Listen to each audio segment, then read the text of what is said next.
சுவிசேஷம் 3ஆம் அதிகாரத்துக்கு நேராக நம்முடைய கவனத்தை கொண்டு வர போகிறோம்.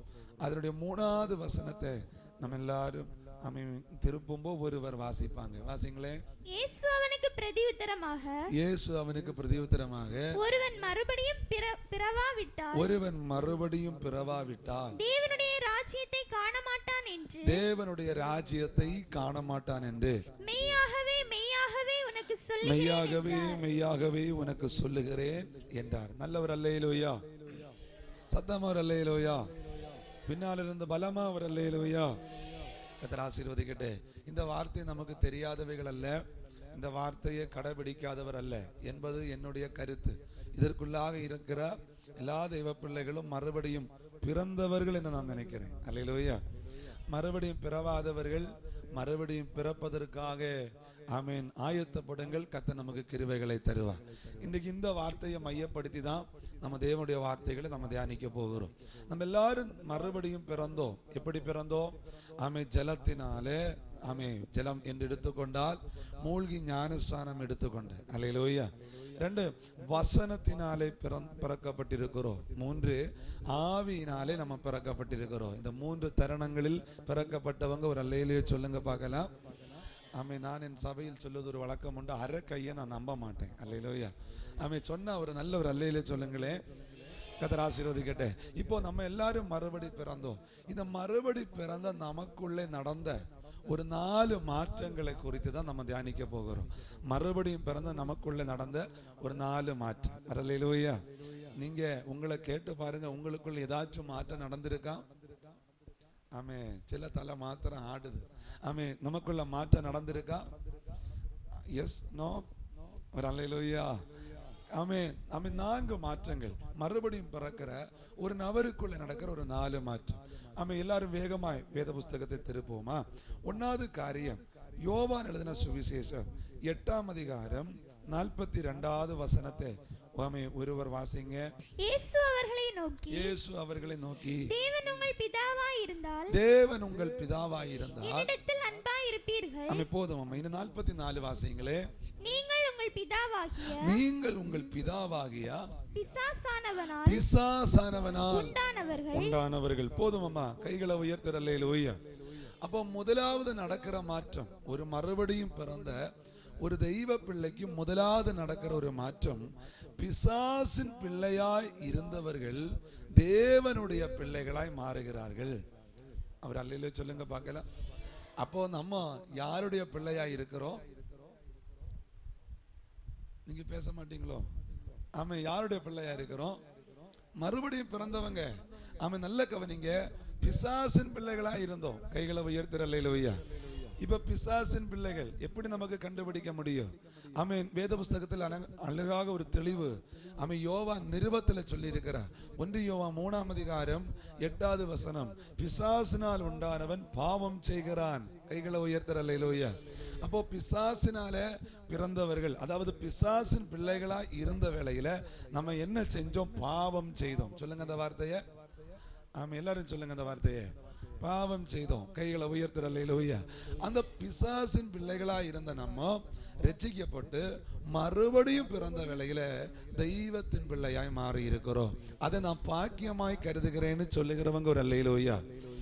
ஒன்னு நினைச்சு பாருங்க, நம்முடைய பிதாக்கன்மாருக்கோ அநேக ஞானிகளுக்கோ கிடைக்காத ஒரு பாக்கியம் ஆண்டவர் நமக்கு தந்திருக்கிறார். அல்லேலூயா. தெய்வத்தின் பிள்ளையாய் மாறுவதற்கு இன்னும் உங்களுக்கு புரியணுமையானா, நீங்கள் ஏதேன் தோட்டத்தில் ஆதாம் ஏவாளை ஒன்று கவனிக்கணும். அந்த ஆதாம் ஏவாளை நோக்கி பார்க்கும்போது நமக்கு ஒரு காரியம் புரியும். தெய்வம் அவர்களே தன்னுடைய பிள்ளைகளாய் சிருஷ்டித்தார். அல்லேலூயா. தன்னுடைய பிள்ளைகளை சிருஷ்டித்த ஆதாம் ஏவாளை ஆதியாகமம் 3ஆம் அதிகாரத்தில் படிக்கும்போது நமக்கு தெரியும். சாத்தான் தந்திரமாக வந்து சில காரியங்களை சொல்லுகிறார். அவனுடைய வார்த்தைக்கு கீழ்ப்பட்டு தெய்வத்துக்கு விரோதிகளாய் மாறி பாவம் செய்து அவனுடைய பிள்ளைகளாய் மாற்றப்பட்டார்கள். அல்லேலூயா. அப்படின்னா ஒரு காலத்துல நம்ம பாவிகளாய் இருந்தோம். நம்ம அக்கிரமம் செய்து கொண்டிருந்தோம். நம்மை ஆண்டவர் கிருபையால் ரட்சித்து அவருடைய பிள்ளையாய் மாற்றி இருக்கிறார். அதற்கு எனக்கு சந்தோஷம் உண்டு என்று சொல்லுகிறவங்க ஒரு அல்லேலூயா. அப்போ இப்ப நம்ம யாரு? தெய்வத்தின் பிள்ளைகள். அந்த வார்த்தையை சத்தமா சொல்லுங்க பார்க்கலாம். சாத்தான் கேட்கட்டுப்பா, யாரு நம்ம? தெய்வத்தின் பிள்ளைகள். அப்படின்னா தெய்வத்தின் பிள்ளைகளுக்குள்ள என்ன இல்லை? பாவம் இல்லை. சொல்லுங்க அந்த வார்த்தையை, பாவம் இல்லை. கைகளை உயர்த்துற அல்லேலூயா. அவர்கள் பாவம் செய்ய மாட்டார்கள்.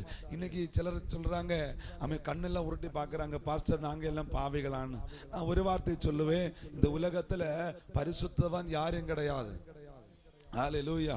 எல்லாரும் பாவம் செய்து தெய்வ மகிமையே அற்றவர்களாய் இருக்கிறார்கள். எல்லாரும் பாவிகள் தான். ராமே சொல்லுங்க பார்க்கலாம். அதனால தினந்தோறும் நம்ம கேட்கணும், ஆண்டவரே என்ன செய்யணும்? பரிசுத்தமாக்கணும் ஆண்டவரே. சொல்லுங்க அந்த வார்த்தையை, என்ன பரிசுத்தப்படுத்த ஆண்டவரே. அப்படின்னா பாவிகள் அல்ல அந்த வார்த்தையை கேட்கறது. ராமே சொல்லுங்க பார்க்கல. எல்லாரும் அப்படி ஆச்சரியமா பார்க்காதீங்க. பாவம் செய்தவர்கள் அல்ல அந்த வார்த்தையை கேட்கறது. வெளிப்படுத்தின விசேஷம் ஒரு வார்த்தை நமக்கு கற்றுத் தருகிறது. பரிசுத்தவான் இன்னும் என்ன செய்யட்டே? பரிசுத்தமாகட்டும். ராமே சொல்லுங்க பார்க்கலாம். கரங்களை உயர்த்துற அல்லேலூயா. நமக்குள்ள அநேக குறைவுகள் உண்டு. பாவம் இல்லாதவர்கள் யாரும் இல்லை. எல்லாரும் குறைவு உள்ளவர்களா? இன்னைக்கு நம்ம இணைந்து கேட்க போகிறோம், எங்களை கர்த்தர் பரிசுத்தப்படுத்தும். அந்த கேட்பதில் வெக்கம் இல்லாதவங்க ஒரு அல்லேலூயா சொல்லுங்க பார்க்கலாம். கைகளை நல்லா உயர்த்துற அல்லேலூயா. நம்ம பாவம் இல்லை என்று யாரெങ്കിലും சொன்னா நம்ம கண்ணோட்டத்துல நம்மளை பார்க்கிறோம், நம்முடைய பார்வையில நம்மளை பார்க்கிறோம். பாருங்க, அவன் அநேக நிருபம் எழுதின, அநேக சபைகள் ஸ்தாபித்த, அநேக மிஷனரி பயணம் செய்த அப்போஸ்தலனாய் இருக்கிற பவுல் 1 தீமோத்தேயு 1:15 வசனத்தில் அழகாக அப்போஸ்தலனாய் இருக்கிற பவுல் சொல்லுகிற ஒரு வார்த்தை உண்டு. பாவிகளின் பிரதான பாவி நான். ராமி சொல்லுங்க பார்க்கலாம். பாவிகளின் பிரதான பாவி நான். இனி 1 கொரிந்தியர் 4:4 வசனத்தை நீங்க ஒன்னு கவனிச்சு பாருங்க. வசனம் அழகாக சொல்லுகிறது, என்னிடத்தில் நான் யாதொரு குற்றத்தையும் காணேன், அதனால நான் நீதிமான் ஆகிறதில்லை, என்ன நியாயம் விசாரிக்கிறவர் கர்த்தர். ராமே சொல்ல முடிந்தா கரம் உயர்த்துற அல்லேலூயா. நம்மளை கண்ணோட்டத்தில் பார்க்கிறோம். என்ன பாருங்க, நான் என்னை கண்ணோட்டத்தில் பார்த்தா நான் பாடுகிறேன், நான் ஆராதனை நடத்துகிறேன், நான் சபைக்கு வருகிறேன், நான் பிரசங்கிக்கிறேன், நான் வேதம் தியானிக்கிறேன், நான் காணிக்கை கொடுக்கிறேன், தசம பாகம் கொடுக்கிறேன், எல்லா காரியம் செய்கிறேன். என் கண்ணோட்டத்தில் நான் நீதிமான். ராமே சொல்லுங்க பார்க்கலாம். இது என்னுடைய கண்ணோட்டம். ஆனா என்னை பார்க்கிற ஒரு தெய்வம் உண்டு. ஹல்லேலூயா. அவர் என்னை பார்க்கும்போது சில குறைவுகளை என்னிடத்தில் கண்டுபிடிக்க முடியும். அதனால எத்தனை பேருக்கு இணைந்து சொல்ல முடியும், என்னை இன்னும் பரிசுத்தப்படுத்தும் ஆண்டவரேன்னு கேட்கிறவங்க 2 கையை தட்டி கொண்டு ஒருமித்து சபையாய் கேளுங்க பார்க்கலாம். எங்களை இன்னும் பரிசுத்தப்படுத்தும் ஆண்டவரே, எங்களை இன்னும் பரிசுத்தப்படுத்தும் ஆண்டவரே, எங்களை இன்னும் பரிசுத்தப்படுத்தும் ஆண்டவரே. நான் பரிசுத்த, ஆகையால் நீங்களும் பரிசுத்தராய் இருங்கள் என்று சொன்னீரப்பா. நீ நேசிக்கிற ஒரு பரிசுத்த, நீ நேசிக்கிற ஒரு பரிசுத்த எங்களில் உண்டாகட்டும், உண்டாகட்டும், உண்டாகட்டும். கரங்களை உயர்த்துற அல்லேலூயா. அதுதானே ஐயா இயேசு ஆண்டவர் இந்த உலகத்தில் ஊழியத்தின் நாட்களில் ஒரு வாலிபன் ஓடி வந்து கேட்கிறான், நல்ல போதகரே, நித்திய ஜீவனை பெறுவதற்கு நான் என்ன நன்மை செய்யணும்? ஏன் அவன் தைரியமா வந்தான் தெரியுமா? அவன் தன்னுடைய கண்ணோட்டத்தில் சில காரியங்களை செய்கிறவனாய் இருந்தான். அல்லேலூயா. ஆண்டவர் சொன்ன கற்பனையை கைக்கொள். அவன் சொல்லுகிறான், கற்பனை நான் சிறு வயது முதல் கை கொள்ளுகிறேன். விபச்சாரம் செய்யல, களவு செய்யல, கொலை செய்யல, இச்சிக்கல, பல காரியங்களை நான் செய்கிறேன். கடைசியில அவன் தெய்வ சமூகம் விட்டு போனதை துக்கப்பட்டு போனான். ராமே சொல்லுங்க பார்க்கலாம். அப்படி நான் ஒரு காரியத்தை புரிந்து கொள்ளணும். நம்ம கண்ணோட்டத்துல நம்மளை பார்க்கும்போ ஆண்டவர் அவருடைய கண்ணோட்டத்துல நம்மளை பார்க்கிறா.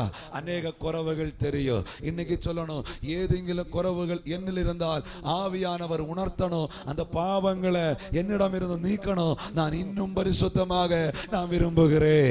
எத்தனை பேருக்கு ஒரு ஆமென் சொல்ல முடியும்? அவங்க கரங்களை உயர்த்தி ஒரு அல்லேலூயா சொல்லுவோமா? அப்போ நல்ல கவனிங்க. 1வது காரியம், நம்மில் நடந்த முதல் மாற்றம் என்ன தெரியுமா? ஆமென். பிசாசின் பிள்ளைகளாய் இருந்த நம்ம தெய்வத்தின் பிள்ளைகளாய் மாறி இருக்கிறோம். அல்லேலூயா. அந்த வார்த்தை சொல்லுங்க, என்ன பிள்ளையா மாறி இருக்கிறோம்? தெய்வத்தின் பிள்ளையா மாறி இருக்கிறோம். கரங்களை உயர்த்துற அல்லேலூயா. அதுல நான் இருந்து கொண்டே இருக்கிறேன்னு சொல்லுகிறவங்க ஒரு அல்லேலூயா சொல்லுங்க பார்க்கலாம். நல்ல கவனிங்க. இப்போ பிசாசின் பிள்ளையா இருந்து தெய்வத்தின் பிள்ளையாய் மாற்றப்பட்டவங்களுக்கு நன்மைகள் உண்டு. அல்லேலூயா. ஆசீர்வாதம் உண்டு, உயர்வு உண்டு. ஹல்லேலூயா. வேத புஸ்தகத்தில் நீங்க கவனிக்கும் 2 தெளிவு வேகத்தில் சொல்லி வருகிறேன். ஒன்று, கனானிய ஸ்திரீ இயேசுவிடத்தில் வருகிறது நமக்கு தெரியும். வேத புஸ்தகத்தில் ஆண்டவரிடத்தில் வந்து கேட்கிறா, என் பிள்ளை மிகவும் கொடிய வேதனைப்படுகிறா, ஆண்டவர் அவளை சௌக்கியமாக்கணும். ஆண்டவர் சொன்ன ஒரு வார்த்தை உண்டு, பிள்ளைகளுடைய அப்பத்தை எடுத்து நாய்க்குட்டிக்கு போடுகிறத நல்லதல்ல. வராம சொல்லுங்க பார்க்கலாம். அப்படின்னா என்னுடைய விடுதலை பிள்ளைகளுக்குரியது, என்னுடைய ஆசீர்வாதம் பிள்ளைகளுக்குரியது, என்னுடைய நன்மை பிள்ளைகளுக்குரியது. வராம சொல்லுங்க பார்க்கலாம். முடியல. மல பிரசங்கத்தில் ஆண்டவர் மீண்டும் தெளிவுபடுத்துகிறார். மத்த 7ஆம் அதிகாரத்தில் படிக்க நமக்கு தெரியும். மீனை கேட்டால் பாம்பை கொடுப்பீர்களோ, ஆமை அப்பத்தை கேட்டா கல்லை கொடுப்பீர்களோ, பொல்லாதவர்களாகிய நீங்கள் உங்கள் பிள்ளைகளுக்கு நல்ல ஈவை கொடுக்க அறிந்திருக்கும் போது பிதாவை நோக்கி வேண்டிக் கொள்ளுகிறவர்களுக்கு அதிக நன்மைகளை கொடுப்பது நிச்சயம். எத்தனை பேருக்கு ஒரு ஆமை சொல்ல முடியும்? அவங்க கைகளை உயர்த்துற அல்லேலூயா. அப்படின்னா ஆமை பிசாசின் பிள்ளைகளாய் இருந்து மாற்றப்பட்டு தெய்வத்தின் பிள்ளைகளாய் கூடி ஆராதிக்கிற தெய்வ சபையே, நீங்கள் ஒரு காரியத்தை புரிந்து கொள்ளணும். உங்களுக்கு நன்மை உண்டு. எத்தனை பேர் ஆமை சொல்லுகிறீங்க? ஆமை உங்களுக்கு ஆசீர்வாதம் உண்டு, நமக்கு ஒரு விடுதலை உண்டு, நமக்கு ஒரு உயர்வு உண்டு. இன்னைக்கு ஆமை ஒரு நிமிஷம் கவனிங்க. நாளுகளாக நீங்க விடுதலைக்காய் ஜெபித்துக் கொண்டிருக்கலாம், ஆண்டுகளாக மாற்றத்திற்காய் ஜெபித்துக் கொண்டிருக்கலாம், ஆண்டுகளாக ஆசீர்வாதத்திற்காய் ஜெபித்துக் கொண்டிருக்கலாம். நீங்கள் தெய்வத்துடைய பிள்ளையான உறுதியா நம்பிக்கொள்ளுங்க. உங்களுக்கு விடுதலைகள் நடக்கும், அற்புதங்கள் நடக்கும். அது ஏது தடையானாலும் என் தெய்வம் எடுத்து மாற்றுவா என்று விசுவசிக்கிறவங்க 2 கரங்களை தட்டி கொண்டு ஒருமித்து பிள்ளைகளாய் மாற்றப்பட்டவங்க கர்த்தரை மகிமைப்படுத்த தொடங்க பார்க்கலாம். பிள்ளைகளுக்கு அற்புதங்கள் உண்டு, பிள்ளைகளுக்கு அதிசயம் நடக்கும், பிள்ளைகளுக்கு உயர்வு உண்டாகும், பிள்ளைகளுக்கு விடுதலை நடக்கும். இன்னைக்கு எத்தனை பேர் விசுவசிக்கிறீங்க? அப்பா சொல்லி இருக்கிற பிள்ளைகளுடைய அப்பத்தை நான் எடுத்து நாய்க்குட்டிக்கு போட மாட்டேன். உங்களுக்குரிய நன்மைகளை நீங்கள் பெற்றுக் கொள்ளுகிற ஒரு பகலாக மாறட்ட. உங்களுடைய வாக்கு தத்தங்களை நீங்க சுகம் தரிக்கிற ஒரு பகலாக மாறட்ட. எத்தனை பேர் நம்புகிறீங்க? எத்தனை பேர் விசுவசிக்கிறீங்க? பிள்ளையா இருக்கிற தெய்வ பிள்ளைகளுக்கு நிச்சயமாகவே நிச்சயமாகவே நிச்சயமாகவே ஒரு விடுதலை உண்டு. ஒரு நிமிஷம் கையை தட்டி ஆவியில போராட முடிந்தவங்க ஒரு நிமிஷம் போராடுங்க பார்க்கலாம், போராடுங்க பார்க்கலாம், போராடுங்க பார்க்கலாம். ஒரு தாவீதை வனாந்தரத்தில் தேடி போன ஒரு ஆண்டவர் இந்த பகல் கால சிலரை தேடி வந்திருக்கிறார், சிலரை தேடி வந்திருக்கிறார், சிலர் தேடி வந்திருக்கிறார். முன்ன பல சகோதரமார் இருக்கலாம், முன்ன நீண்ட ஒரு அணி இருக்கலாம். சிலரை தேடி ஆவியானவர் வருகிறார். சில தலை மேல சில வாக்கு தத்தங்களை பரிசுத்தி ஆவியானவர் நிறைவேறுதலுக்காக வைக்கிற ஒரு பகல். அதை நம்புகிற தெய்வ சபா அமை விசுவாசத்தோட கையை தட்டி கர்த்தரை உயர்த்து. நன்மைகளுக்கு, உயர்வுகளுக்கு, ஆசீர்வாதங்களுக்கு, வளர்ச்சிக்கு, பல்லுக பெருக தடையாயிருக்கிற எல்லா தடசங்களையும் பரிசுத்தி ஆவியானவர் நீக்கி கொண்டு பிள்ளைகளுக்குரிய ஒரு ஆசீர்வாதம், பிள்ளைகளுக்குரிய ஒரு விடுதலை எங்க மத்தியில் கர்த்தர் செய்கிற ஒரு பகலாய் கர்த்தர் மாற்று.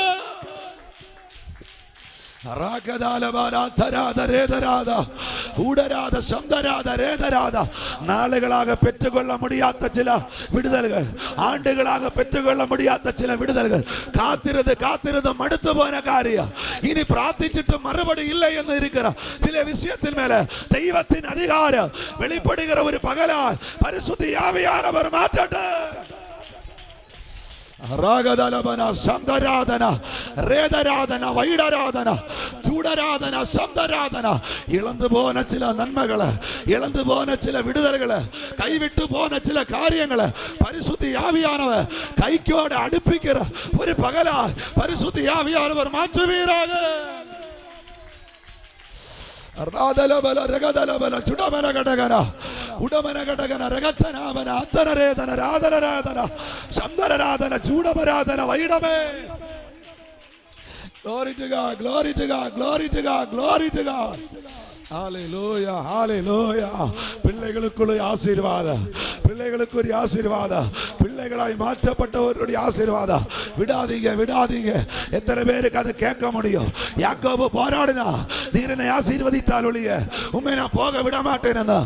ஞாயிற்றுக்கிழமை சபை கூடி வந்து ஆராதிக்குமோ போராட்டத்தை நிறுத்தாத, ஜெபத்தை நிறுத்தாத, கண்ணீரை நிறுத்தாத. கேள அமை சில மாற்றங்கள், சில வித்தியாசங்கள் பரிசுத்த ஆவியானவர் செய்யட்டும்.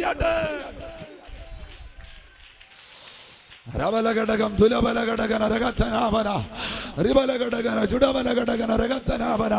காட்டிலுள்ள தாவீதின் ஆராதனையை கண்டு, காட்டிலுள்ள தாவீதினுடைய கிண்ணற வாசிப்பை கண்டு ஒரு அபிஷேகம் ஒரு வாக்குத்தத்தை தேடி வந்தது போல சிலருடைய கழிந்த நாள் பிரார்த்தனையை, கழிந்த நாள் தியாகத்தை, கழிந்த நாள் உண்மையை கண்டுகொண்டு சில மாற்றங்களை பரிசுத்த ஆவியானவர் நாட்களில் சம்பவிக்க பண்ணுகிற நாட்களா. Glory to God, glory to God, glory to God, glory to God, glory to God, glory to God. எத்தனை பேர் விசுவாசிக்கிறீங்க? ஆமென். ஆசீர்வாதம் பிள்ளைகளுக்குரியது, விடுதல் பிள்ளைகளுக்குரியது, உயர்வுகள் பிள்ளைகளுக்குரியது. ஒரு நாள் கர்த்தர் அதை எடுத்து மாற்ற மாட்டா. நம்புகிறவங்க மாத்திரம் கரம் உயர்த்துற அல்லேலூயா. சில ஜபங்களுக்கெல்லாம் மறுபடி, சில காத்திருப்புகளுக்கெல்லாம் மறுபடி, சில உபவாசத்துக்கு எல்லாம் மறுபடி என் தெய்வம் தரப்போகிறார். நம்புகிறவங்க ஒரு ஆமென் சொல்லுங்க பார்க்கலாம். சத்தம் அல்லேலூயா. நல்ல கவனிங்க. ஒன்னாவது காரியம், மறுபடியும் பிறந்த வேளையில் நம்மில் நடந்த ஒரு மாற்றம். தெய்வத்தின் பிள்ளையாய் மாறி இருக்கிறோம். அல்லேலூயா. மறந்துடாதீங்க, ஞாபகப்படுத்துகிற நம்ம யாரு? தெய்வத்தின் பிள்ளைகள். கைகளை உயர்த்தி அல்லேலூயா. இரண்டாவது மாற்றத்துக்குள்ள என்ன மாற்றம் நம்ம நடந்திருக்கிறது? வேகத்தில் வாருங்க பார்க்கலாம். எபேசியர் எழுதின நிருபம் 5வது அதிகாரம் 8 முதல் வாசிக்கும்போது, எபேசியர் எழுதின நிருபம் 5வது அதிகாரம் அதோட 8 இருந்து வாசிக்கிற வேளையில, முற்காலத்தில் நீங்கள் அந்தகாரமாய் இருந்தீர்கள், முற்காலத்தில் நீங்க அந்தகாரமாய் இருந்தீர்கள், இப்பொழுதோ கர்த்தருக்குள் வெளிச்சமாய் இருக்கிறீர்கள். கர்த்தருக்குள் எப்படி இருக்கிறீங்க? வெளிச்சமாய் இருக்கிறீங்க. வெளிச்சத்தின் பிள்ளைகளாய் நடந்து கொள்ளுங்கள். வெளிச்சத்தின் பிள்ளைகளாய் என்ன செய்யுங்க? நடந்து கொள்ளுங்கள். இனி அதனுடைய 11வது வசனத்தை ஒன்று படிங்க பார்க்கலாம். கனியற்ற அந்தகார கிரியைகளுக்கு உடன்படாமல் அவைகளை கடிந்து கொள்ளுங்கள். அவைகளை என்ன செய்யுங்க? கடிந்து கொள்ளுங்கள். கைகளை உயர்த்துற அல்லேலூயா.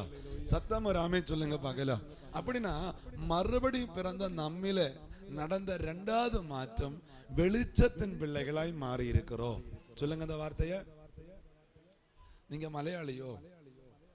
வெளிச்சத்தின் பிள்ளாராய் மாறி இருக்கணும். ஒன்னு சத்தமா சொல்லுங்க பார்க்கலாம். நீங்க சத்தம் உண்டு. கரங்களை உயர்த்துற அல்லேலூயா. அப்படின்னா மறுபடி பிறப்பதற்கு முன்னாடி நம்ம எப்படி இருந்தோம்? இருளின் பிள்ளைகளாய் இருந்தோம். சொல்லுங்க, எப்படி இருந்தோம்? அந்த சிரிச்ச முகத்தோடு சொல்லுங்க. அப்ப நான் வெளிச்சத்தின் பிள்ளைகள் நினைப்பேன். ஒரு ஆமை சொல்லுங்க பார்க்கலாம். இருளின் பிள்ளைகளா இருந்தோம். ஆனா ஆண்டவர் ரட்சிப்பை பெற்றுக்கொண்டு மறுபடியும் பிறந்த வேளையில நம்ம வெளிச்சத்தின் பிள்ளைகளாய் மாறி இருக்கிறோம். ஒரு அல்லையிலே சொல்ல முடிந்தா கரம் உயர்த்தி. அப்ப நல்ல கவனிங்க. இப்போ நீங்க பாருங்க, இருளுக்கும் வெளிச்சத்திற்கும் எந்த ஐக்கியமும் கிடையாது. அல்லேலூயா. இருள் உள்ள இடத்துல என்ன இல்லை? வெளிச்சம் இல்லை. வெளிச்சம் உள்ள இடத்துல என்ன இல்லை? இருள் இல்லை. ராமே சொல்லுவோமா? இப்போ வெளிச்சத்தின் பிள்ளைகள் மாறி இருக்கிறதனுடைய அடையாளம் என்ன? இங்க பைபிள் சொல்லுகிறது, கனி கொடுக்கணும். ராமே சொல்லுங்க பார்க்கலாம். அப்ப நல்ல கவனிங்க. வெளிச்சத்தின் பிள்ளைகள் என்ன கொடுக்கணும்? சத்தமா சொல்லுங்க. என்ன கொடுக்கணும்? கனி கொடுக்கணும். அல்லேலூயா. இருளின் பிள்ளைகளா இருந்தப்போ ஒரு கனியும் இல்லை. ராமே சொல்லுங்க பார்க்கலாம். எங்க ஏரியாவில் நிறைய பேர் சொல்லி கேட்டிருக்கிறேன். இங்க சொல்லுவாங்கன்னு தெரியாது. மதுபானம் அருந்தி வீட்டிற்கு ஒரு பிரயோஜனம் இல்லாத மனிதனை பார்த்து சொல்லுவாங்க, நீ பிறந்ததை விட பிறக்காம இருக்கிறத. ஆமே. இங்க சொல்லுவாங்களா? நீங்க சொல்லுவீங்களோ? ராமே சொல்லுங்க பார்க்கலாம். கைகளை உயர்த்துற அல்லேலூயா. அப்ப நல்ல கவனிங்க. ஏன் காரணம் என்ன? ஒரு பிரயோஜனம் இல்லை. அல்லேலூயா. நம்ம அப்படித்தானே ஒரு காலத்துல நாட்டுக்கும் வீட்டுக்கும் ஒரு பிரயோஜனம் இல்லாத இருந்தோம். இப்ப வெளிச்சத்தின் பிள்ளைகளை மாறினப்போ நம்ம பலருக்கு பிரயோஜனமாய் மாறிக்கொண்டே இருக்கிறோம். கைகளை உயர்த்துற அல்லேலூயா. அப்போ வெளிச்சத்தின் பிள்ளைகளாக மாற்றப்பட்ட நமக்குள்ள கனி இருக்கணும். கனி என்ன? கலாத்தியர் 5ஆம் அதிகாரம் 21, 22 வசனத்தை வாசிக்க நமக்கு தெரியும். ஆவியின் கனியோ அன்பு, சந்தோஷம், சமாதானம். நமக்கு எல்லாருக்கும் காணாம தெரிந்த பகுதி. இவைகள் நம்மில் வெளிப்படணும். ராமே சொல்லுங்க பார்க்கலாம். பக்கத்துல இருக்கிற கை கொடுத்து சொல்லுங்க, கனிகள் வெளிப்படணும். சிலவங்க எல்லாம் விரோதமா இருக்கிறீங்கன்னு நினைக்கிறேன். பக்கத்துல கை கொடுத்து சொல்லுங்க, கனி வெளிப்படணும் சொல்லுங்க. கைகளை உயர்த்துற அல்லேலூயா. ஆமென். நல்ல கவனிங்க, நம்மிடம் இருந்து வெளிச்சத்தின் பிள்ளைகளிடம் இருந்து ஆண்டவர் எதிர்பார்ப்பது ஒன்று கனி. அல்லேலூயா.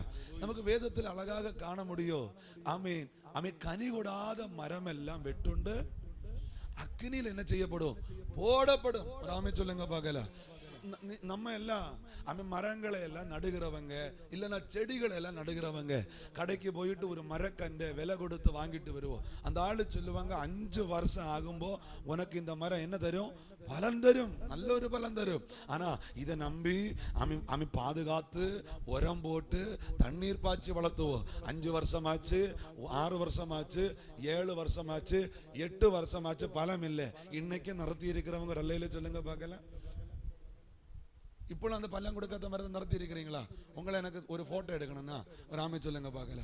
ஆமை நானா இருந்தா அந்த மரத்தை அப்படியே வேரோட எடுத்து மாற்றுவேன். ஒரு ஆமை சொல்லுங்க பார்க்கல. 10 வருஷத்துல தென்னங்கண்டை வச்சுட்டு தேங்காய் காய்க்கலன்னு சொன்னா நான் வேரோட எடுத்து என்ன செய்வேன்? மாற்றுவேன். மாற்றிட்டு வேறொரு கண்டை வாங்கி வைப்பேன். இனி செடி யாரெങ്കിലും நட்டா அமை கவனிங்க, செடி எதுக்கு நடுகிறோம்? அது நமக்கு ஒரு பூக்கள் தரணும்.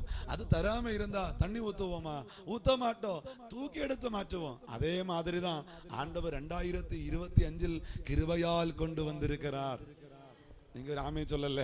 எப்பா ஆமே கழிந்த வருஷம் சாப்பிட்ட சாப்பாடுடைய பலம் அல்ல, கழிந்த வருஷம் நாம் அருந்தின மருந்தினுடைய பலம் அல்ல.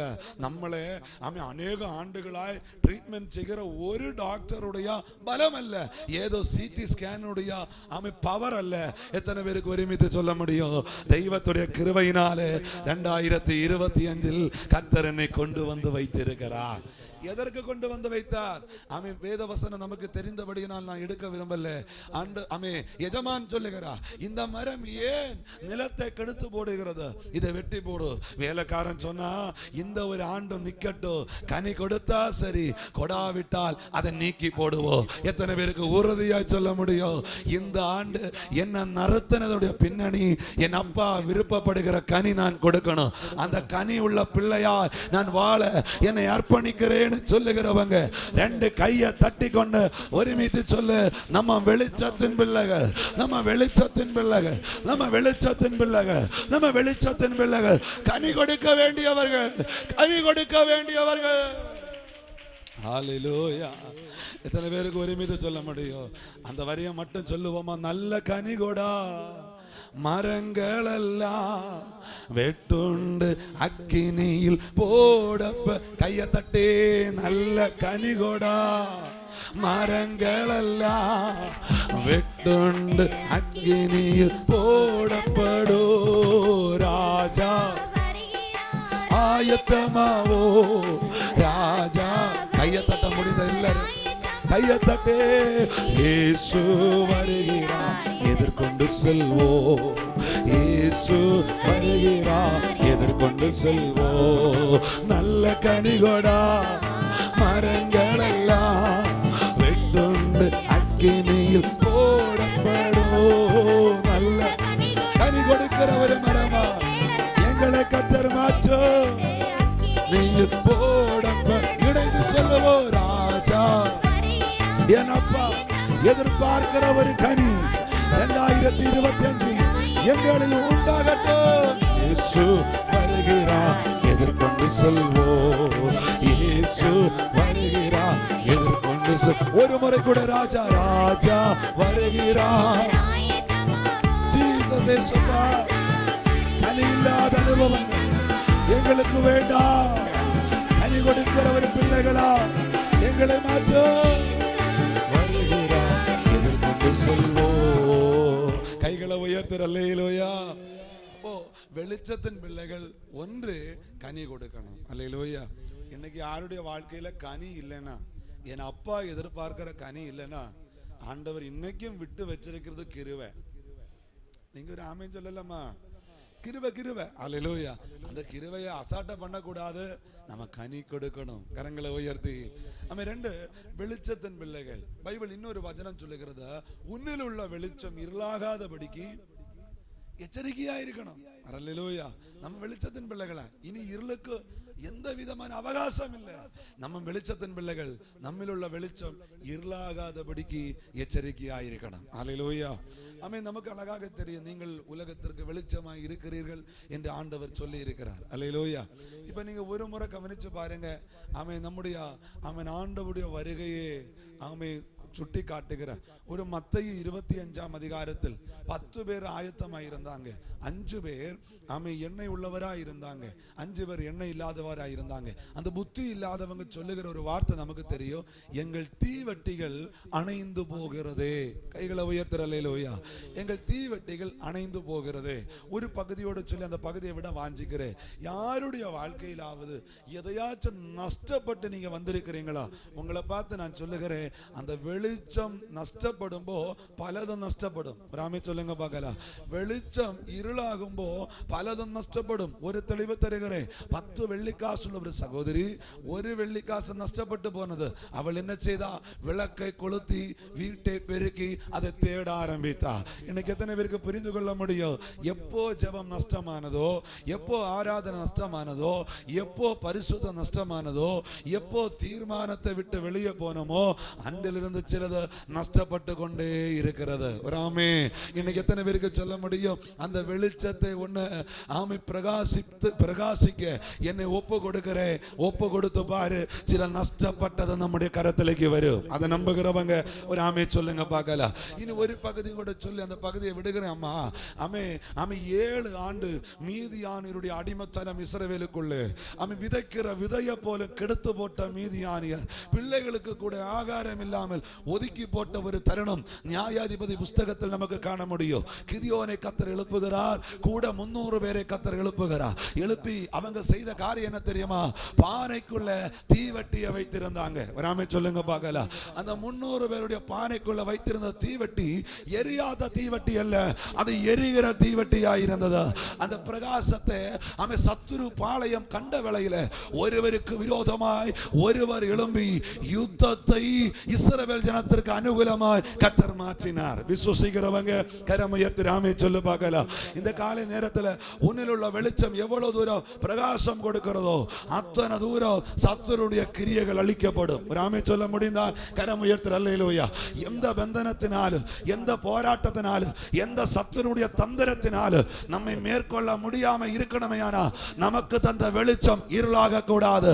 அந்த வெளிச்சம் என்னில் உண்டு, அது இதுவரையும் இருள் ஆகலைன்னு சொல்ல முடிந்தவங்க இருப்பீர்களே. ஆனா 2 கையை தட்டணும், ஒரு நிமிஷம் கர்த்தரை உயர்த்தணும். எல்லாரும் சொல்லு, அந்த வெளிச்சம் என்னில இருளாகாதபடிக்கு காத்துக்கொள்ள பரிசுத்த ஆவியானவர் தந்த நல்ல கிருபைக்காக இழந்து கொண்டவங்க, இழந்து போனவங்க யாராச்சும் இருப்பீர்களே. ஆனா நீங்க இந்த கைதட்டி தெய்வத்தை ஆராதிக்கும்போ கேளுங்க, அந்த 10 வெள்ளி காசுள்ள சகோதரி அந்த விளக்கை அணைத்து போட்டது போல, அணைந்து போனது போல என்னில் விளக்கு அணைந்திருந்தா அவைகளை கர்த்தர் கொளுத்து விடுகிறார். ஒரு பகலாய் கர்த்தர் மாற்று. எத்தனை பேருக்கு கேட்க முடியும்?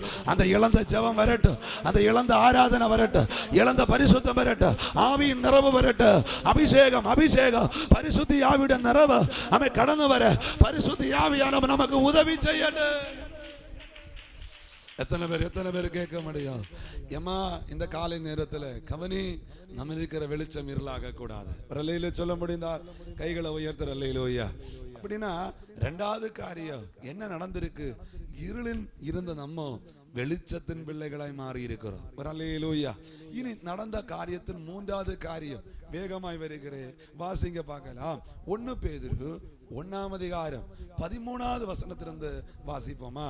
1 பேதுரு 1ஆம் அதிகாரம் 13வது வசனத்திலிருந்து ஆகையால் நீங்கள் உங்கள் மனதின் அறையை கட்டிக்கொண்டு தெளிந்த புத்தி உள்ளவர்களாய் இருந்து இயேசு கிறிஸ்து வெளிப்படும் போது உங்களுக்கு அளிக்கப்படும் கிருபையின் மேல் பூரண நம்பிக்கையுள்ளவராய் இருங்கள். நீங்கள் முன்னே உங்கள் அறியாமையினாலே கொண்டிருந்த இச்சைகளின்படி இனி நடவாமல் கீழ்ப்படுகிற பிள்ளைகளாய் இருந்து. போதும் அம்மா, கைகளை உயர்த்துற அல்லேலூயா. அப்போ மறுபடியும் பிறந்த வேளையில நடந்த 3வது காரியம் கீழ்ப்படுகிற பிள்ளைகளாய் மாறி இருக்கிறோம். சொல்லுங்க அந்த வார்த்தையை. சத்தமா சொல்லுங்க பார்க்கலாம். கீழ்ப்படுகிற பிள்ளைகளை மாறி இருந்தோம். அப்போ ரட்சிக்கப்படும் முன்னாடி அவன் மறுபடியும் பிறப்பதுக்கு முன்னாடி எந்த பிள்ளையா இருந்தோம்? கீழ்ப்படியாமையின் பிள்ளையா இருந்தோம். அல்லேலூயா. கீழ்ப்படியவே மாட்டோம். இன்னைக்கு கீழ்ப்படுகிறீங்களா? பக்கத்துல இருக்கிற கை கொடுத்து கேளுங்க, கீழ்ப்படுகிறீங்களான்னு கேளுங்க. நம்ம ஒண்ணு கேட்டு பாருங்க, கையை கொடுத்து கேட்டு பாருங்க, கீழ்ப்படுகிறீங்களா? கைகளை உயர்த்துற. அல்லேலூயா. சிலவங்க கை கொடுக்காததுடைய பின்னாடி எனக்கு தெரியும், நானே கீழ்ப்படியில பாஸ்டர். ஆமீன். அவங்ககிட்ட நான் இப்படி கேட்க, கைகளை உயர்த்துற. அல்லேலூயா. இப்ப கீழ்ப்படிதல் இல்லைன்னா ஆசீர்வாதம் பெற முடியாது. ராமே ஆமீன். அபிரகாம் ஆதியாகமம் 12ஆம் அதிகாரத்தில் கவனிங்க. நான் உனக்கு காட்டுகிற தேசத்துக்கு புறப்பட்டு போயின்னு சொன்ன வேளையில அபிரகாம் கீழ்ப்படிந்தான். ராமே சொல்லுங்க பார்க்கல. லொகேஷன் தருவீரா, அங்க யார் உண்டு, எப்படி உண்டு, வேவு பார்க்க போட்டா ஒண்ணும் கேட்கல. ராமே சொல்லுங்க பார்க்கல. அவன் புறப்பட்டு போனா கர்த்தர் அவனை ஆசீர்வதித்தார். அல்லேலூயா. அப்படின்னா நம்ம கீழ்ப்படுகிற பிள்ளைகளாய் மாறி இருக்கிறோம். சொல்லுங்க சத்தமா, என்ன பிள்ளையா மாறி இருக்கிறோம்? கீழ்ப்படுகிற பிள்ளைகளா இருக்கணும். வேதத்தில் அநேக காரியங்களை காண முடியும். ஒண்ணு, சபைக்கு நம்ம கீழ்ப்படியணும். சொல்லுங்க, யாருக்கு கீழ்ப்படியணும்? சபைக்கு கீழ்ப்படியணும். சபையில ஒரு ஊழியரை கர்த்தர் வைத்திருக்கிறார். ஊழியருக்கு நம்ம கீழ்ப்படியணும். சொல்லுங்க, யாருக்கு கீழ்ப்படியணும்? ஏன் அந்த மௌனம்? சத்தமா சொல்லுங்க, யாருக்கு கீழ்ப்படியணும்? கீழ்ப்படுறீங்க. உங்களை பார்த்தா நல்ல விசுவாசி மாதிரி இருக்கு. அந்த எண்ணத்தை என்னை விட்டு மாற்றவே கூடாது. ராமே சொல்லுங்க பார்க்கிறேன். என் பிரசங்கம் முடியும் வர. அல்லேலூயா. ஊழியருக்கு நம்ம என்ன செய்யணும்? கீழ்ப்படியணும். அல்லேலூயா. இனி வீட்டுல கணவனுக்கு கீழ்ப்படியணும். ஏன் சவுண்டு? யாருக்கு கீழ்ப்படியணும்? அந்த வார்த்தை சொல்லுங்க. கணவனுக்கு கீழ்ப்படியணும். கீழ்ப்படுறவங்க எல்லாம் ஒரு அல்லேலூயா. ராமே அல்லேலூயா. நம்ம எல்லாம் பாடுறோம்ல, ചേരുന്നാം വേഗത്തിൽ ഇൻപ വീടതിൽ കാണുന്ന കാണും നമുക്ക് அப்பா കാണலாம். கைகளை உயர்த்துற. அல்லேலூயா. வீட்டுல கணவனுக்கு என்ன செய்யணும்? கீழ்ப்படியணும். இனி நல்ல கவனிங்க, பிள்ளைகள் பெற்றோருக்கு என்ன செய்யணும்? கீழ்ப்படியணும். கைகளை உயர்த்துற. அல்லேலூயா. ஸ்கூல்ல ஆசிரியருக்கு நம்ம என்ன செய்யணும்? கீழ்ப்படியணும். கல்லூரியில ஆசிரியருக்கு நம்ம என்ன செய்யணும்? கீழ்ப்படியணும். கைகளை உயர்த்துற. அல்லேலூயா. நம்ம யார் தெரியுமா? மறுபடியும் பிறக்கப்பட்டவர்கள். அல்லேலூயா. அப்போ மறுபடியும் பிறந்த வேளையில நமக்குள்ள வந்தது என்ன பிள்ளைகளாய் மாறி இருக்கிறோம்? மாற்றம். கீழ்ப்படுதலின் பிள்ளைகள். அல்லேலூயா. நல்ல கவனிங்க. ரட்சிக்கப்படும் முன்னாடி தாங்கள் ஆருக்குமே கீழ்ப்படியாதவராய் இருக்கலாம். ஞானஸ்நானம் எடுக்கும் முன்னாடி ஆருக்குமே கீழ்ப்படியாதவராய் இருக்கலாம். நான் இப்படியா எடுத்துக்கொண்டார் நம்முடைய பேதுருவை போல. லூக்கா 5ஆம் அதிகாரம் 5வது வசனத்தை வாசிக்க நமக்கு தெரியும். ஐயரே, ராம் முழுவதும் நாங்கள் பிரயாசப்பட்டோம், ஒன்றுமே அகப்படல. அடுத்த பாகம், ஆகிலும் உம்முடைய வார்த்தையின்படி நான் என்ன செய்கிறேன்? வலை போடுகிறேன். நான் சாதாரணமானவன் அல்ல, நான் அனுபவம் உள்ளவன், நான் எக்ஸ்பீரியன்ஸ் உள்ளவன், நான் கலைந்த ராத்திரியும் பிரயாசப்பட்டவன். நான் சும்மா இருக்கல. நீங்க நினைக்கிற மாதிரி என்னெல்லாம் அவனால சொல்ல முடியும். ஆனா சொல்லுகிறேன், ஒருத்தன் சொன்னா கூட நான் கேட்க மாட்டேன். ஆனா ஆகிலும் உம்முடைய வார்த்தையின்படி நான் வலை போடுகிறேன். கைகளை உயர்த்த முடியுதா? உயர்த்துறாமே சொல்லு பார்க்கலாம். அப்படின்னா கீழ்ப்படியாதவர்கள் கீழ்ப்படியணும். வேத புஸ்தகத்தில் நீங்கள் கவனிச்சால் ஒரு வசனத்தை நோக்கி பாருங்க. 1 சாமுவேல் 15ஆம் அதிகாரம் 22வது வசனம். நமக்கு தெரியும், முதல் ராஜாவா இருக்கிற சவுலோட அவன் கீழ்ப்படியாம போன வேளையில சாமுவேலோட கர்த்தர் பேசி வருகிற ஒரு வார்த்தை நமக்கு தெரிந்தவை. ஒன்னு வாசிங்க பார்க்கலாமே.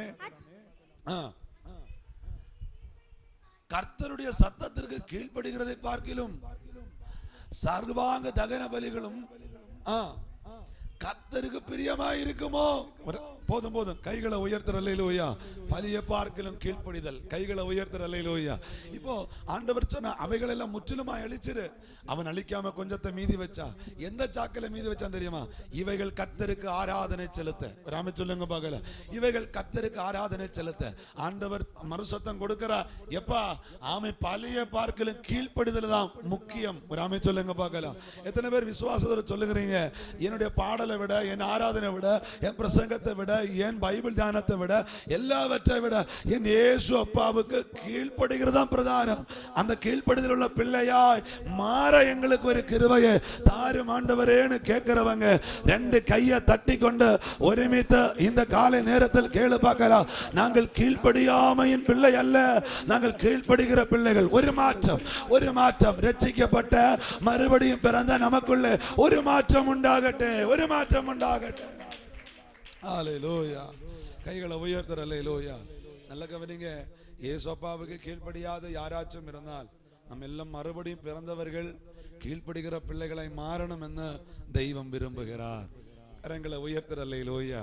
இனி வேதவசனத்தில் கவனிக்கும் நமக்கு தெரியும், கீழ்ப்படியாமையின் பிள்ளைகள் மேல தேவ கோபாக்கனை வெளிப்படும். ராமே சொல்லுங்க பார்க்கலாம். அந்த கோபாக்கனைக்கு நம்ம இரையாகாம இருக்கணும்னா எங்க இயேசு அப்பாவுக்கு நம்ம கீழ்ப்படியணும். கீழ்ப்படிவோம்னு சொல்லுகிறவங்க ஒரு முறை கூட கர்த்தரை மகிமைப்படுத்த பார்க்கலாம். ஹalleluya. கடந்த நாட்கள்ல கீழ்ப்படியாத பிள்ளைகளாய் இருக்கலாம், எதிர்த்து நின்ற பிள்ளைகளாய் இருக்கலாம், கோபாக்கனின் பிள்ளைகளாய் நடந்து கொண்டிருக்கலாம். இன்னைக்கு கர்த்தர் நமக்கு ஆலோசனை தருகிறார். நம்ம மறுபடியும் பிறந்திருக்கிறோம், நமக்குள்ள ஒரு கீழ்ப்படிதல் நிச்சயம் தேவை. ராமே கரங்களை உயர்த்துற அல்லேலூயா. நம்மளை பார்க்கும்போ அவர்கள் தெய்வத்தை பார்க்கணும். அல்லேலூயா. நம்மளை பார்க்கும்போது பலரும் சொல்லணும், இவங்களுக்குள்ள ஒரு மாற்றம். ஆமேன். அவங்க அறியணும், இவங்க புதிதாய் பிறந்த பிள்ளைகள். கைகளை உயர்த்துற அல்லேலூயா. சொல்ல முடிந்தா ஒரு ஆமேன் சொல்லுங்க பார்க்கலாம். அப்போ மூணாவது காரியம் பைபிள் சொல்லுகிறதா, கீழ்ப்படியாமையின் பிள்ளையா இருந்த நம்ம மறுபடியும் பிறந்ததின் நிமித்தம் கீழ்ப்படுகிற பிள்ளைகளாய் மாறி இருக்கிறோம். அல்லேலூயா. நாலாவது காரியம் வேகத்தில் மத்தேயு எழுதின சுவிசேஷம் 13ஆம் அதிகாரம் 38வது வசனத்தை வாசிக்கும். மத்தேயு 13ஆம் அதிகாரம் 38வது வசனம். நல்ல விதை ராஜ்யத்தின் புத்திரர், நல்ல விதை ராஜ்யத்தின் புத்திரர், பொல்லாங்கனுடைய புத்திரர், அவைகளை விதைக்கிற சத்ரு பிசாசு. போதும் போதும், கைகளை உயர்த்து அல்லேலூயா சொல்லுங்க பார்க்கலாம். நாலாவது காரியம் என்ன தெரியுமா? கலைகளாக சுட்டரிக்கப்படுவதற்காக நரகத்துக்கு பிள்ளைகளாய் இருந்த நம்ம இந்த மறுபடியும் பிறந்தது நிமித்தம் எது ஆயிருக்கிறோம் தெரியுமா? ராஜ்யத்தின் புத்திரராய் மாறி இருக்கிறோம். அதுல எனக்கு சந்தோஷம் உண்டுன்னு சொல்லுகிறவங்க ஒரு அல்லேலூயா சொல்லுங்க பார்க்கலாம். அதுல நான் பாக்கியம் என்று கருதுகிறேன்னு சொல்லுகிறவங்க ஒரு அல்லேலூயா. நம்ம போய்கொண்டிருந்த பாதை எதுக்கு நேராக? நரகத்துக்கு நேராக. நமக்கு எல்லாருக்கும் தெரியும், உலக வாழ்க்கை முடியும்போ ஏதோ ஒரு இடத்துல நம்ம போய் தான் ஆகணும். ஒண்ணு மோட்சம், இல்லைன்னா நரகத்துல நம்ம போய் தான் ஆகணும். அல்லேலூயா சொல்லுங்க பார்க்கல.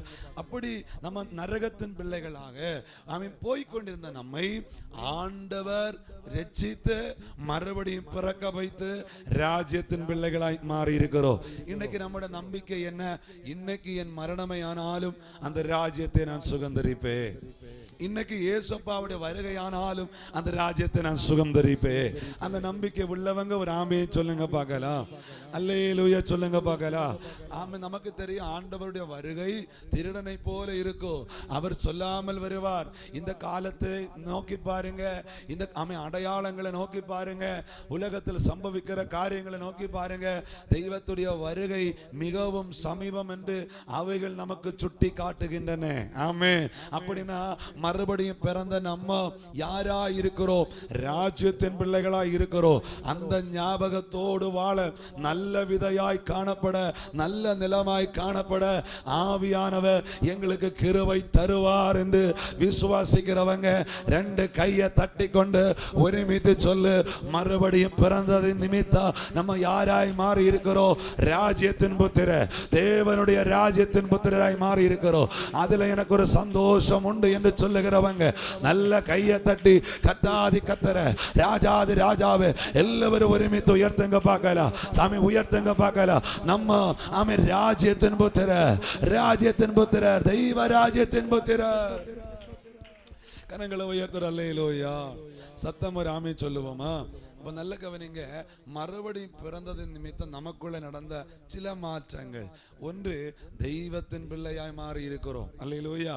ரெண்டு, பைபிள் சொல்லுகிறது ஆமென், என்னவாய் மாறி இருக்கிறோம்? வெளிச்சத்தின் பிள்ளைகளாய் மாறி இருக்கிறோம். மூன்று, நம்ம இதாய் மாறி இருக்கிறோம், கீழ்ப்படுகிற பிள்ளைகளாய் மாறி இருக்கிறோம். நாலு, அந்த ராஜ்யத்தின் பிள்ளைகளாய் மாறி இருக்கிறோம். கரங்களை உயர்த்தி ஒரு ஆமென் சொல்லுவோமா? இப்போ வாசித்த வசனத்துக்குள்ள நம்ம வேகமாய் வர போகிறோம். யோவான் 3ஆம் அதிகாரம் 3வது வசனத்தை நம்ம படிச்சோம். இயேசு அவனுக்கு பிரதியுத்தரமாக, நமக்கு தெரியும் நிக்கோதேமுக்கு பிரதியுத்தரமாக ஆண்டவர் சொல்லுகிறார், மறுபடியும் பிறவாவிட்டார் தேவனுடைய ராஜ்யத்தை காண மாட்டான். கைகளை உயர்த்துற அல்லேலூயா. அப்படின்னா தெய்வத்துடைய ராஜ்யத்தை காணணுமையான நம்ம என்ன செய்யணும்? மறுபடியும் பிறக்கணும். அல்லேலூயா. இந்த வசனத்தை இன்னொரு வசனத்தோட இணைக்க நான் வாஞ்சிக்கிறேன். நல்ல கவனிங்க. 1 யோவான் 5ஆம் அதிகாரம் 1வது வசனத்தை படிக்க நமக்கு தெரியும். இயேசுவானவரே கிறிஸ்து என்று விசுவசிக்கிறவன் தேவனால் என்ன செய்திருக்கிறான்? பிறந்திருக்கிறான். கைகளை உயர்த்துற. அல்லேலூயா. இங்க ஆண்டவர் சொல்லுகிறார், ராஜ்யத்துக்குள்ள பிரவேசிக்கிற வழி அல்ல, ராஜ்யத்தை காணணுமே. ஆனா நிக்கதோமே, நீ மறுபடியும் என்ன செய்யணும்? பிறக்கணும். கைகளை உயர்த்துற. அல்லேலூயா. இந்த 3வது வசனத்தை நான் இப்படி எடுத்துக்கொள்ளுகிறேன், தெய்வத்தை விசுவசிக்கிற விசுவாசம் என்று எடுத்துக்கொள்ளுகிறேன். ராமே சொல்ல முடிந்தா கரம் உயர்த்துற. அல்லேலூயா. நாம சிலர் அந்த ராஜ்யத்தை காண்பாங்க, சிலர் அந்த ராஜ்யத்துக்குள்ள பிரவேசிப்பாங்க. நீங்கள் எதுக்கு விரும்புறீங்க? காண விரும்புறீங்களா? அந்த ராஜ்யத்துல பிரவேசிக்க விரும்புறீங்களா? ராஜ்யத்துல பிரவேசிக்க விரும்புறேன்னு சொல்லுகிறவங்க ஒரு ஆமை சொல்லு பார்க்கலாம். சிலங்க கை பொங்கல். நான் நினைக்கிறேன் கண்டாமதி இல்லையா, பயங்கர இருந்தும் இல்லைங்க. ஒரு அல்லேலூயா. பழைய ஏற்பாடுல ஒரு சம்பவம் உண்டு. நம்முடைய மோசை என்கிற ஒரு மனுஷனை நீங்க கவனித்தீங்களா? மோசையை பார்த்து ஆண்டவர் சொன்னா, நீ அந்த கனானை காண்பாய், அதுக்குள்ள என்ன செய்ய மாட்டா? பிரவேசிக்க மாட்டாய். அது அப்படியே சம்பவித்தது. ராமி சொல்லு பார்க்கலாம். ஆனா அழைத்து சென்ற யோசுவா மற்ற ஜனங்களை பாருங்க, அவங்க கண்டார்கள், அதற்குள் பிரவேசித்தார்கள். கரம் உயர்த்துற. அல்லேலூயா. அப்படின்னா முதல் காரியம் தேவனால் பிறக்கணும். தேவனால் பிறப்பது எப்படி? மறுபடியும் பிறப்பது. வசனம் சொல்லுகிற இயேசுவானவரே கிறிஸ்து என்று விசுவசிக்கிறவன் தெய்வத்தால் பிறந்திருக்கிறார். நம்ம எல்லாம் விசுவசித்து ரட்சிக்கப்பட்டவரா? என்னாலும் ஆரெങ്കിലും இருப்பீர்களே. ஆனா ஒரு முறை கூட சொல்லுகிறேன், நமக்காக ஆண்டவர் இந்த உலக வந்தார், நமக்காக பாடுபட்டார், நமக்காக மரித்தார், நமக்காக உயர்த்தார், நமக்காக ராஜ்யத்தை ஆயத்தம் பண்ண போயிருக்கிறார், நமக்காக நம்மளை சேர்க்க மீண்டும் வருவார். இதுதான் விசுவாசம். ராமே சொல்ல முடிந்தால் கரம் உயர்த்துற. அல்லேலூயா. பலரை நான் பேசி இருக்கிறேன். பலரும் சொல்லுவாங்க, இயேசுதான் உண்மையான தெய்வம், இயேசுதான் விடுவிக்கிறவர், இயேசுதான் ரட்சிக்கிறவர். அது எனக்கு தெரியும், நான் அவரை விசுவசிக்கிறேன். ஐயா, உங்களுக்கு அந்த ராஜ்யத்தை காணலாம். ராமே சொல்லுங்க பார்க்கலாம். விசுவசிக்கிறவங்களுக்கு என்ன செய்யலாம்? காணலாம். இனி அந்த ராஜ்யத்துக்குள் பிரவேசிக்கணுமே. ஆனா என்ன ஐயா செய்யணும்? அதனுடைய 5வது வசனம் அழகாக சொல்லுகிறது. ஒன்னு வாசிங்க பார்க்கலாமே. இயேசு பிரதியுத்தரமாக, ஒருவன் ஜலத்தினாலும் ஆவியினாலும் பிறவாவிட்டால் தேவனுடைய ராஜ்யத்தில் பிரவேசிக்க மாட்டான். கைகளை போதும் அம்மா, கைகளை உயர்த்தி ஒரு ஆமையை சொல்லு பார்க்கலாம். அப்படின்னா நல்ல கவனி.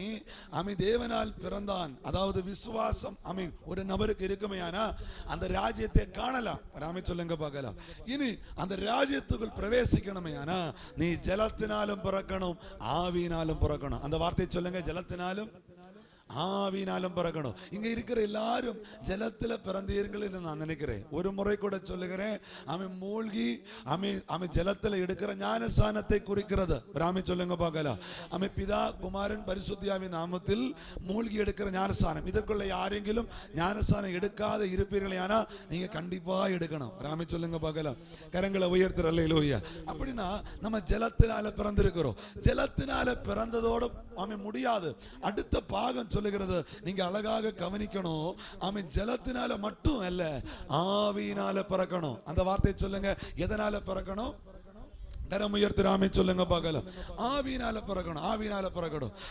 இயேசு ஆண்டவர் மரிப்பதற்கு முன்னாடி, இயேசு ஆண்டவர் உயிர்த்தெழுவதற்கு முன்னாடி, பரமேறி போவதற்கு முன்னாடி சீசர்கள் எல்லாம் ஜலத்துல ஞானஸ்நானம் எடுத்திருந்தாங்க. ராமே சொல்லுங்க பார்க்கலாம்.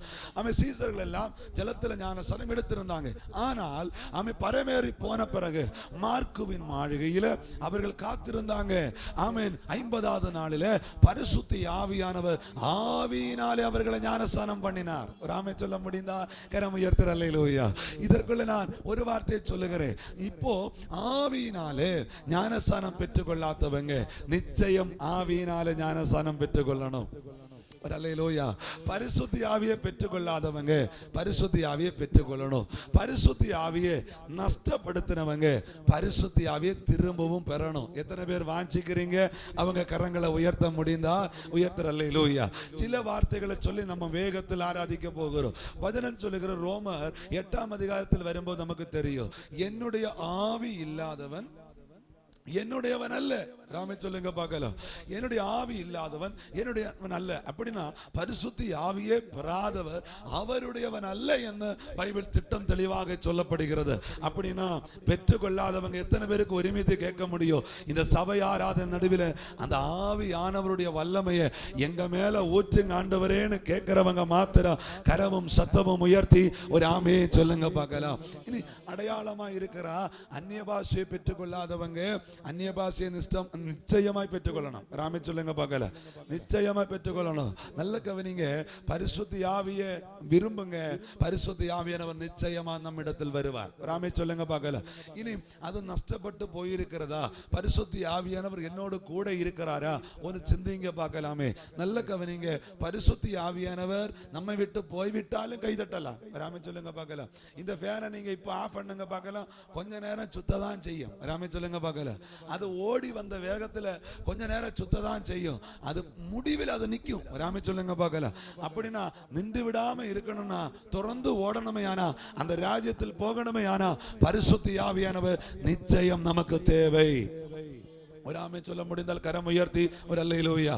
இப்போ பரிசுத்த ஆவியானவர் நம்மிடத்தில் வந்திருக்கிறார், பரிசுத்த ஆவியானவர் நம்மிடத்தில் வந்திருக்கிறார் என்பதுடைய தெளிவு என்ன தெரியுமா? பைபிள் அழகாக சொல்லுகிறது. ஆமென் ஆமென். அப்போஸ்தலர் நடபடி புஸ்தகம் 1ஆம் அதிகாரம் 8வது வசனத்தை கவனிச்சு பார்க்கும்போது நமக்கு அழகாக தெரியும், பரிசுத்த ஆவி உங்களிடத்தில் வரும்போது நீங்க என்ன அடைவீங்க? பலன் அடைவீங்க. ராமே சொல்லுங்க பார்க்கலாம். இங்க பலரையும் பார்க்கும்போ அந்த பலம் எனக்கு தெரியல. ராமே சொல்லுங்க பார்க்கலாம். ஒரு அல்லையிலே சொல்லுங்க பார்க்கலாம். நான் நினைக்கிறேன் சில எனக்குள்ள இருக்கு பாஸ்டர், நீங்க முடிச்சிருங்க நான் காட்டுறேன்னு அப்படி இருக்கிறீங்களா? இருக்கலாம். கரங்களை உயர்த்துற அல்லேலூயா. சத்தம் ராமே சொல்லுங்க பார்க்கல. பரிசுத்த ஆவி நம்மிடத்தில் வரும்போ நமக்கு என்ன உண்டாகும்? பலன் உண்டாகும். பலன் உண்டாகும். சாதாரண பலம் அல்ல, பயங்கரமான ஒரு பலம். நீங்க நியாயாதிபதி புஸ்தகத்துல சிம்சோனை ஒண்ணு கவனிச்சு பாருங்க, அழகாக நமக்கு தெரியும். ஆட்டை கிழிப்பது போல சிங்கத்தை அவன் கிழிச்சு போட்டார். அவனுடைய மாமிச பலத்தில் அல்ல, ஆவியின் பலத்தில். வரலையிலோயா. 300 நரிகளை வாளோடு வாளுக்கு அவன் சேர்த்து கட்டி பெலிஸ்தருடைய வேளாண்மையை தகர்த்து போட்டான். எதனாலே? ஆவியின் பலத்தினாலே. கவனி, கையில ஒண்ணும் இல்லாதிருந்து அவன் கழுதையுடைய தாடை எலும்பை எடுத்துக்கொண்டு 1000 பேரை குண்டு குவித்தா. எதனாலே? ஆவியானுடைய பலத்தினாலே.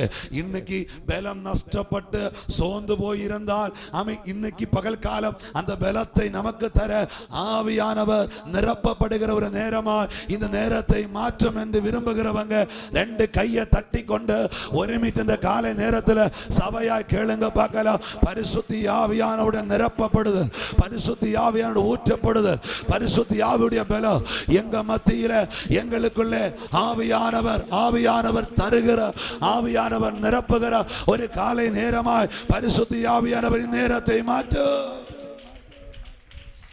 எத்தனை பேர் கேட்க முடியும்? எத்தனை பேர் கேட்க முடியும்? ஒரு அல்லேலூயா சொல்ல பார்க்கலாம். கைகளை உயர்த்துற அல்லேலூயா. இன்னைக்கு நம்ம கேட்க போகிறோம். சும்மா எழும்பி போக இல்லை. இன்னைக்கு நம்ம கேட்க போகிறோம்.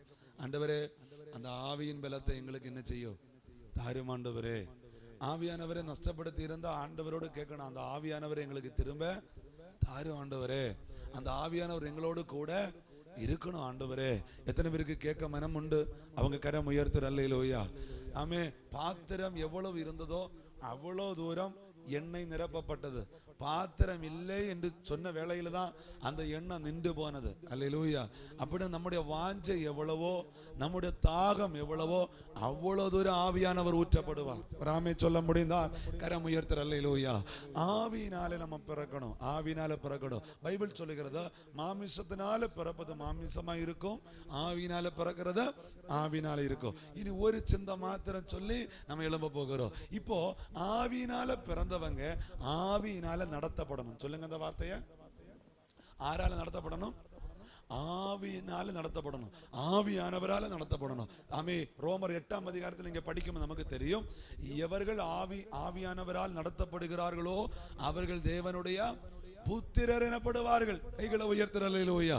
அப்படின்னா ஆவியினால பிறந்தவங்க ஆவியானவர் நடத்தணும். நீங்க இப்போ மனுஷனாய் பிறந்த இயேசுவை ஒண்ணு கவனிங்க. மத்தேயு 3ஆம் அதிகாரம் கடைசி பார்க்கும்போது யோர்தான் நதியில் அவர் இறங்கி ஞானஸ்நானம் எடுத்துக்கொண்டார். ஞானஸ்நானம் எடுத்துக்கொண்ட அவர் கரையேறின உடனே பரிசுத்த ஆவியானவர் புறா என்கிற வடிவில் அவர் மேல் என்ன செய்தார்? வந்தாமர்ந்தார். ராமே சொல்லுவோமா? இப்போ அந்த ஆவியானவர் மத்தேயு 4ஆம் அதிகாரம் 1ஆம் வசனத்தை கவனிச்சு பாருங்க. ஆவியானவர் வனாந்திரத்துக்கு நேராக நடத்த ஆரம்பித்தார். ராமே சொல்ல முடிந்தால் கரம் உயர்த்துற அல்லேலூயா. அவன் வனாந்திரத்துக்கு நேராக நடத்த ஆரம்பித்தார். அவர் வனாந்திரத்துக்கு போனா அது வனாந்திரமா இருக்கல்ல, அது வயல்வெளியாய் மாறினது. எத்தனை பேருக்கு ஒரு ஆமே சொல்ல முடியும்? அவங்க கரம் உயர்த்தி ஒரு ஆமே சொல்லணும். ஹல்லேலூயா. அவன் நல்ல கவனிங்க. ஆவியானவரால் அவர் நடத்தப்பட்ட வேளையில் வனாந்திரத்தில் கடந்து வந்த எல்லா பரிசோதனையும் அவர் ஜெயித்தார். இது சாதாரணமான பரிசோதனை அல்ல. முற்பிதாக்களாய் இருக்கிற ஆதாமையும் ஏவாளையும் தோட்டத்திலிருந்து வெளியாக்கம் செய்த பரிசோதனை. அல்லேலூயா. அந்த பரிசோதனை இங்க கடந்து வந்த வேளையில அவன் இயேசுவானவரை நடத்தினது யாரு? பரிசுத்த ஆவியானவர். இன்னைக்கு சபையை பார்த்து சொல்லுகிறேன், பல இடங்களிலும் நாம் நம்மளை நடத்தும் போதுதான் குழப்பங்கள் சம்பவிக்கும். நம்முடைய ஞானம் நம்மளை நடத்தும் போதுதான் குழப்பங்கள் சம்பவிக்கும். நம்முடைய பணம் நம்மளை நடத்தும் போதுதான் குழப்பங்கள் சம்பவிக்கும். ஆனால் ஆவியானவர் நம்மளை நடத்தி பார்க்கட்டு, அது வனாந்தரமானாலும் வயல்வெளியாய் மாறும் என்று எத்தனை பேருக்கு விசுவசிக்க முடியுமோ அத்தனை பேரும் ரெண்டு கையை தட்டி கொண்டு ஒருமித்து சொல்லணும், என்னை நடத்துகிறது ஆவியானவராயிருக்கணும், என்னை நடத்துகிறது ஆவியானவராயிருக்கணும், என்னை நடத்துகிறது ஆவியானவராயிருக்கணும். எத்தனை பேர் அந்த நடத்துகைக்கு விட்டு கொடுக்க முடியும்? எத்தனை பேர் நடத்துகைக்கு விட்டு கொடுக்க முடியும்? பிதாக்களை ஆவியானவர் நடத்தினா அவருடைய வாழ்க்கை செழிப்பானது. அற்புதங்களையும் அடையாளங்களையும் பெற்றுக் கொண்டாங்க. சோதனையை ஜெயித்தாங்க, வேதனையை ஜெயித்தாங்க. தாண்ட வேண்டிய இடங்களில் தாண்ட ஆவியானவர் உதவி செய்தார். உன்னுடைய வாழ்க்கை ஆவியானவர் நடத்த ஒப்புக்கொடு. அல்லேலூயா, அல்லேலூயா. கரங்களை உயர்த்துறாமே சொல்லுங்க பார்க்கலாம். ஆமே. சிலவங்க சொல்லுங்க, பாஸ்டர் எனக்கு முன்ன இருந்துச்சு, ரட்சிக்கப்பட்ட நாளில் என்னை நடத்தினது ஆவியானவரே. இப்ப பாருங்க, எனக்கு எல்லாம் தெரியும், நான் என்ன நடத்துறேன். ஒரு நாள் அப்படி போக கூடாது. அல்லேலூயா. பலரையும் பாருங்க, தங்களுடைய பணம் தங்களை நடத்துகிற அவங்களுடைய முடிவை பாருங்க, பயங்கரமான வேதனைக்குள்ள போடுறாங்க. ஞானத்தினால நடத்தப்பட்டவங்களை பாருங்க, அவன் பயங்கரமான வேதனைக்குள்ள போறாங்க. இன்னைக்கு ஆவியினால நடத்தப்படுறவங்களை பாருங்க, அவங்களுடைய வாழ்க்கை ஆசீர்வாதமா இருக்கிறது. ராமே. அப்படின்னா ஆவியானவர் எங்க கொண்டு போனாலும் அவன் ஜெயித்து வெளியே கொண்டு வர பண்ணுவார். அல்லேலூயா. எத்தனை பேருக்கு விரும்புறீங்க? அம்மா, இது பரிசுத்த ஆவியுடைய காலம். மறக்கிறது, இது யாருடைய காலம்? பரிசுத்த ஆவியுடைய காலம். அவன் ஆவியானவரும் இன்னைக்கு துக்கப்படுகிற ஒரு சந்தர்ப்பமாகும். என்னை அறிய வேண்டிய பிரகாரம் என் ஜனங்கள் அறியவில்லை என்று ராமே சொல்ல முடிந்தால் கரங்களை உயர்த்துற அல்லேலூயா. இந்த உலகத்துல ஒரு காரியம் கவனிக்கணும். இந்த உலகத்துல நம்மளால பலத்தை கொண்டோ, ஞானம் கொண்டோ, அறிவு கொண்டோ, படிப்பு கொண்டோ, இனி என்ன கழிவுகள் கொண்டோ சுயமாய் ஒரு தெய்வ பிள்ளைக்கு நிக்க முடியாதம்மா. இந்த உலகம் நம்மளை சாய்த்து விடும். ராமே சொல்ல பார்க்கலாம். அப்படின்னா எதனால நம்மளை நிக்க முடியும்? எதனால நடக்க முடியும்? நம்ம பெற்றுக்கொண்ட ஆவியானவராலே நம்மளை நிறுத்த முடியும். அது எத்தனை பேர் நம்புகிறீங்க? கரம் உயர்த்திராமே சொல்ல முடிந்தால் கரம் உயர்த்துற அல்லேலூயா. இன்னைக்கு அந்த ஆவியானவர் எங்க உண்டோ அங்க ஒரு வார்த்தை சொல்லுங்க. ஆவியானவர் எங்க உண்டோ? ஆவியானவர் எங்க உண்டு? ஆவியானவர் எங்க உண்டு? ஒரு ஆமே சொல்லுங்க பார்க்கலாம். அழகாக 1 கொரிந்தியர் 3ஆம் அதிகாரம் 16, 17 அழகாக பவுல் ஆமென் தெளிவுபடுத்தி இருக்கிறார். நீங்கள் தெய்வத்துடைய ஆலயம், ஆமென், உங்களில் தேவனுடைய ஆவி வாசமா இருக்கிறது. கரம் உயர்த்த முடிந்தால் உயர்த்த ஆமென் சொல்லு பார்க்கலாம். ரட்சிக்கப்பட்ட சபையே, ஞானஸ்நானம் எடுத்துக்கொண்ட சபையே, ஆவி பெற்றுக்கொண்ட சபையே, மறந்துடாதீங்க, நமக்குள்ளே அந்த ஆவியானவர் இருக்கிறார் என்று சொல்லுகிறவங்க நல்ல ஒரு ஆமென் சொல்லு பார்க்கலாம். இருக்கிறார் என்று சொல்லுகிறவங்க ஒரு ஆமென் சொல்லுங்க பார்க்கலாம். அப்போ இன்னைக்கு நம்ம என்ன செய்ய இடம் கொடுக்கிறோம் தெரியுமா? என்னை ஆவியானவர் நடத்த இடம் கொடுக்கிறேன். அல்லேலூயா. என் குடும்பத்தை ஆவியானவர் நடத்த இடம் கொடுக்கிறேன். என் பிள்ளைகளை ஆவியானவர் நடத்த இடம் கொடுக்கிறேன். எங்கள் சபையை ஆவியானவர் நடத்த இடம் கொடுக்கிறோம். எங்கள் தொழிலை ஆவியானவர் நடத்த இடம் கொடுக்கிறோம். எங்கள் பிரச்சனையின் நடுவில் என்னை நடத்த ஆவியானவருக்கு இடம் கொடுக்கிறேன் என்று சொல்லுகிறவங்க கையை தட்டி தட்டி ஒரு முறை எல்லாரும் சொல்லுங்க பார்க்கலாம். ஆவியானவருக்கு நாங்கள் இடம் கொடுக்கிறோம், ஆவியானவருக்கு நாங்கள் இடம் கொடுக்கிறோம். எங்களை நடத்துவது ஆவியானவராய் இருக்கணும்.